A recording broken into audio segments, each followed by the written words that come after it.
Amanda Nelu yang baru ke Cannes. Dan saya dengar menang sesuatu di Cannes juga.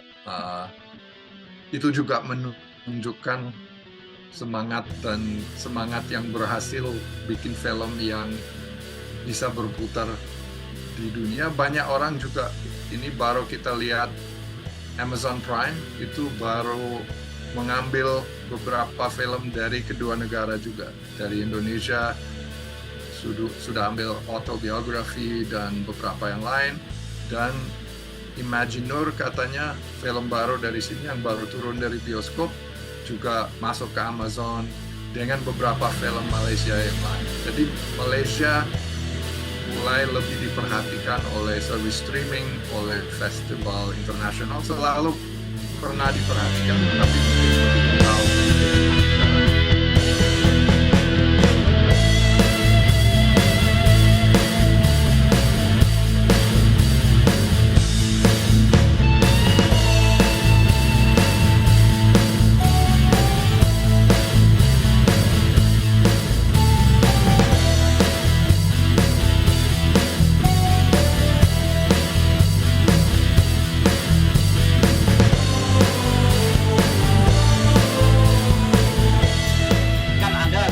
Di Malaysia, lama juga di Indonesia.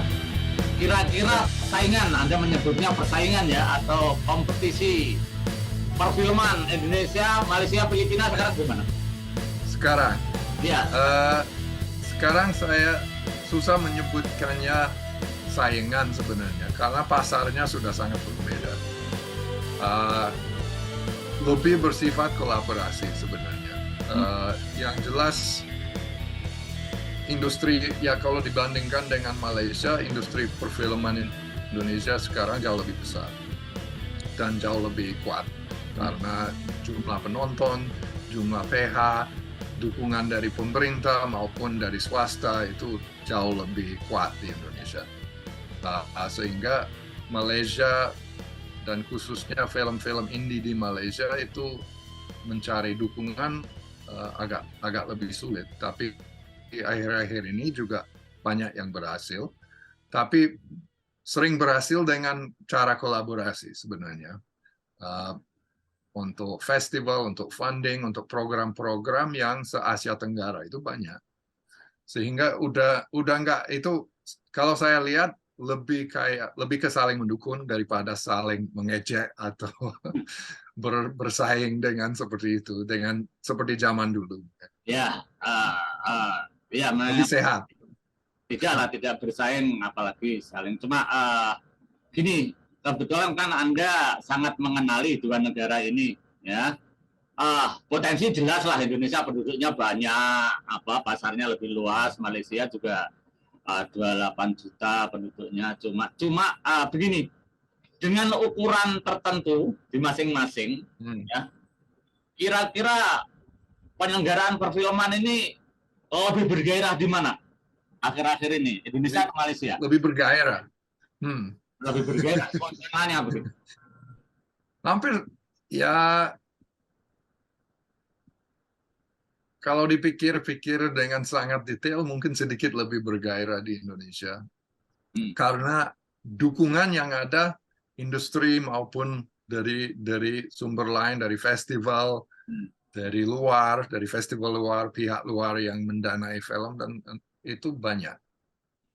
Di sini juga terasa ada itu, tapi belum sebanyak di Indonesia. Sehingga mungkin sedikit lebih bergairah, tapi cukup bergairah di sini juga. Yang semangat perfilman indie di sini cukup tinggi dan punya potensi banyak. Dan ya kita lihat misalnya filmnya Amanda Nelu yang baru ke Cannes, dan saya dengar menang sesuatu di Cannes juga. Itu juga menunjukkan semangat yang berhasil bikin film yang bisa berputar di dunia. Banyak orang juga, ini baru kita lihat Amazon Prime itu baru mengambil beberapa film dari kedua negara juga. Dari Indonesia sudah ambil autobiografi dan beberapa yang lain. Dan Imagineur katanya film baru dari sini yang baru turun dari bioskop juga masuk ke Amazon dengan beberapa film Malaysia yang lain. Jadi Malaysia mulai lebih diperhatikan oleh service streaming, oleh festival internasional. Selalu pernah diperhatikan, tapi mungkin lebih kental sedikit sekarang. Iya. Tapi dia masih harus meningkat untuk bergairah setingkat Indonesia mungkin. Ya. Tapi dia menuju ke situ, dan menurut saya itu juga dengan dukungan dari teman-teman di Indonesia, karena memang mereka semuanya berteman, sering ketemu di festival, sering berkolaborasi. Astro Awani kan Malaysia, dan dia juga sering mendanai film-film Indonesia, sehingga ya banyak koneksi. Ya, kalau tidak bergairah, kampus Anda peminatnya tidak sebanyak itu. Atau Iya, mungkin ya. Sekolah apa university atau jurusan film, departemen film di universitas lain di Malaysia yang menonjol? Oh, banyak. Oh, banyak sekarang? Banyak. Ya, kami memang bukan produksi juga. Kami analisa dan sejarah, film studies gitu. Kami juga ada beberapa proyek untuk anak-anak yang bersifat produksi, tapi sebenarnya kami tidak punya fasilitas untuk benar-benar mengajarkan produksi. Hanya sekedar untuk mencoba apa yang mereka mempelajari secara teoretis. Dan kami juga berusaha mengekspansi itu, tapi itu jalannya masih panjang untuk itu. Ada yang seperti Aswara, itu film art, itu semacam isi yang ada di sini. Mereka punya sekolah film. MMU, Multimedia University, di Cyberjaya juga punya sekolah film yang lumayan. Dan beberapa, Sunway, kalau nggak salah juga Monash punya program film studi yang juga ada produksi mungkin lebih banyak dari kami. Ya. Jadi ada beberapa. Ya, tak ada lebih banyak sebagai dosen lah di situlah ya. Ya, banyak. Latar belakang Anda sendiri memang juga pembuat film, ya, sehingga tadi selain sebagai dosen ilmu film kan Anda memotivasi komunitas atau mahasiswa di situ untuk berproduksi. Atau Anda ini juga tidak bisa meninggalkan kesenangan membuat film itu. Kalau saya, itu kan Anda punya latar belakang film juga, ya kan? Iya, benar. Mengompori murid-murid, mahasiswa-mahasiswa, tapi juga tidak bisa meninggalkan kesenangan bikin film sendiri. Ya. Itu campur semuanya. Iya, saya mulai dari pembuatan film 15 tahun, terus baru sekolah S3. Di mana saya lebih berfokus pada akademis, tapi tetap juga bikin film pelan-pelan waktu itu. Dan setelah lulus S3 dapat job di sini langsung. Ya di program yang lebih ke studi, tapi juga ada elemen-elemen produksi, dan saya mencoba mengembangkan itu. Ada kolega juga yang baru di sini, Sandy Bray. Dia orang India tapi lahir di Malaysia, terus sekolah di mana-mana, sekolah di India, di Amerika, di mana. Dia juga pembuat film yang lumayan punya nama untuk festival-festival dan lain-lain, dokumenter kebanyakan, tapi juga punya PhD dari NUS di Singapura.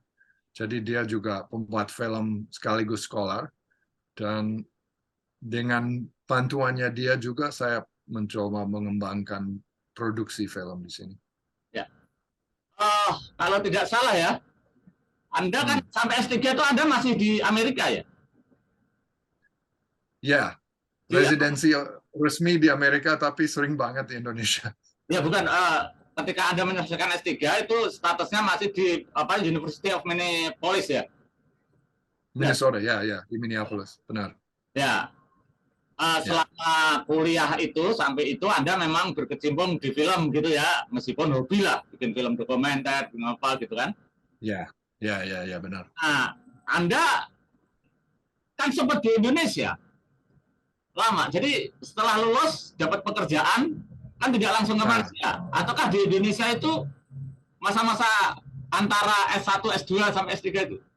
Cerita dikit coba. oh ya di Indonesia banyak sejak tahun 2000.